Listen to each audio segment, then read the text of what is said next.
पढ़ ली थी HTML में बॉलर प्लेट क्या होती है। तो आज हम पढ़ेंगे कि H1 से H6 के टैग्स यानी कि हेडिंग्स के टैग्स क्या होते हैं और वो क्यों यूज़ होते हैं। तो इससे पहले हम लाइव सर्वर का एक्सटेंशन इंस्टॉल कर लेते हैं। सो हम एक्सटेंशन के ऑप्शन पे जाएंगे और वहाँ पे फर्स्ट पे क्लिक करेंगे लाइव सर्वर। सर्च करने के बाद फिर डिसेबल की जगह आपका इंस्टॉल लिखा हुआ आएगा। बिकॉज मेरा इंस्टॉल हुआ है तो मुझे ज़रूरत नहीं है करने की। फिर इसलिए ये लाइव सर्वर यूज़ क्यों होता है, इसलिए ताकि हम अपनी वेबसाइट को लोकली अपने ब्राउज़र पर देख सकें कि हम क्या एडिटिंग कर रहे हैं, हमारी वेबसाइट सही बन भी रही है या नहीं बन रही। तो हम वो अपने ब्राउज़र पर अपने PC पर देख सकें। इसको कहते हैं लोकल होस्टिंग, लोकल डेवलपमेंट। सो और बाकी ये कि लाइव सर्वर जो है वो इसलिए भी यूज़ होता है कि आप का पेज रीलोड ना हो।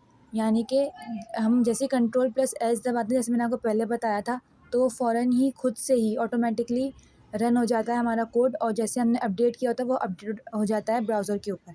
इसके बाद हमारी H1 का टैग आता है। तो अब हमारा पहला टैग है मेन हेडिंग। सही है। अब मेन हेडिंग क्या होती है, जो बिल्कुल आप पेज के जो कंटेंट की हेडिंग होती है, अब वो हमारी मेन हेडिंग होती है कि हम क्या बात करें। जैसे फॉर एग्जाम्पल हमने अबाउट अस का पेज बनाया है तो हम लिखेंगे अबाउट अस। उसकी हेडिंग आएगी H1 के अंदर आएगी, H2 में नहीं आ सकती, क्योंकि H2 क्या होता है, वो होती है हमारी सब हेडिंग, यानी कि मेन हेडिंग से छोटी हेडिंग। अब H2 जो है वो आप एक पेज के अंदर, एक वेब पेज के अंदर काफ़ी ज़्यादा H2 हो सकते हैं। अच्छा, फिर उसके बाद हमारी आती है H3 का टैग हमारे पास आता है। तो उसको हम कहते हैं सेक्शन हेडिंग। अगर आप कोई सेक्शंस वगैरह बना रहे हैं, जैसे एक ही पेज के अंदर और भी बहुत सारी आपको कंटेंट लिखना है और उसकी हेडिंग डालनी है, तो आप H3 का हेडिंग डाल सकते हैं, यानी कि हमारी सेक्शन हेडिंग। और जैसे कि हमें लिख दिया हेलो यूनिवर्स।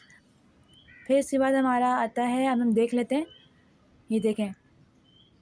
अब इसके बाद हमारा आता है H4 का टैग, जिसके अंदर हमारा होता है सब सेक्शन हेडिंग, यानी कि उससे भी छोटा। अब क्या, अब ये जो H1 हम हेडिंग यूज़ करते हैं, ये हम इसलिए भी यूज़ करते हैं कि क्योंकि ये SEO में हमारी मदद करती है। क्योंकि हमारे गूगल का जो होता है, वो हमारी SEO जब हमारी वेबसाइट की होती है लाइव गूगल के ऊपर, तो उसके अंदर H1 का जो टैग होता है ना, कि उसके अंदर क्या लिखा हुआ है, उसको गूगल जो है वो देखता है और उसी से वो SEO करता है।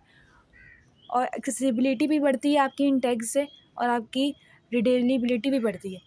आपको क्लियरली पता होता है कौन सा कंटेंट किधर शो हो रहा है। फिर उसके बाद हमारे पास आता है H4, यानी कि सब सेक्शन हेडिंग। फिर H5, फिर H6। अब H5 को क्या कहते हैं, H5 को कहते हैं माइनर हेडिंग। ठीक है। फिर उसके बाद हमारा आता है H6 का टैग आता है, उसको हम कहते हैं लिस्ट इम्पॉर्टेंट हेडिंग। सही है। अब H4, H5 और H6 ज़्यादातर HTML में यूज़ नहीं होते। ये ज़्यादातर कॉम्प्लेक्स डॉक्यूमेंट्स वगैरह में यूज़ होते हैं। इनका यूसेज इतना नहीं है HTML के अंदर। लेकिन H1, H2 और H3 का फिर भी काफ़ी यूज़ होता है HTML के अंदर वेब पेज वगैरह बनाने के लिए। इन सब के सारे दूसरे डिफरेंट होते हैं। बाकी H4, H5 और H6 वो इतना।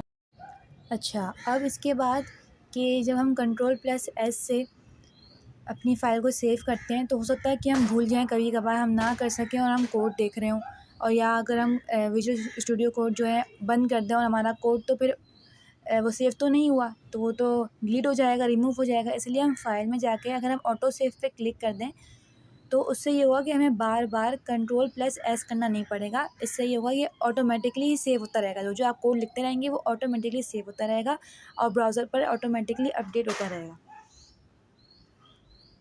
और अगर आप चाहें तो लाइव सर्वर को यहाँ से भी इस ऑप्शन से भी कर सकते हैं, ओपन विद लाइव सर्वर से, या फिर आप गो लाइव से भी अपने ब्राउज़र पर अपना वेब पेज देख सकते हैं।